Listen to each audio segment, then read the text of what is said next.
जब वनवास का समय आया तो श्री राम के साथ सीता माँ और लक्ष्मण जी भी वन चले गए थे। वे सिर्फ एक भाई नहीं थे, एक सेवक थे, एक रक्षक थे और एक त्यागी थे।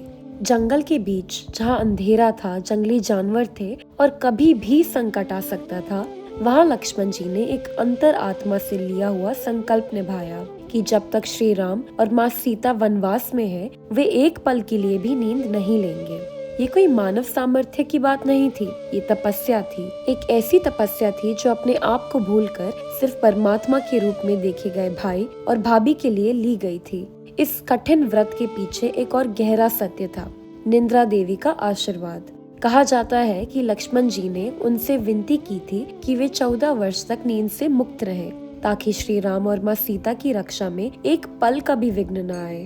पर संसार में हर दान का कुछ न कुछ दाम होता है, और इस दान का दाम चुकाया माँ उर्मिला ने, लक्ष्मण जी की पत्नी, जो खुद अयोध्या में रह गई थी।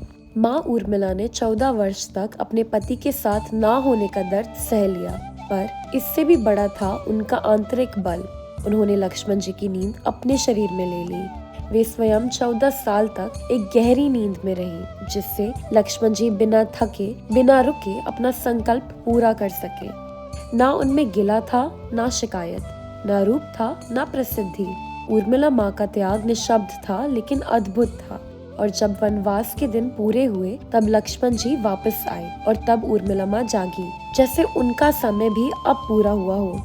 इस कहानी में शब्द छोटे पड़ जाते हैं। एक तरफ था लक्ष्मण जी का संकल्प, जो 14 वर्ष तक एक शूरवीर की तरह जागते रहे, और दूसरी तरफ माँ उर्मिला का संत बल था, जो 14 वर्ष तक एक तपस्विनी की तरह सोई रही, बिना किसी सम्मान या उल्लेख के।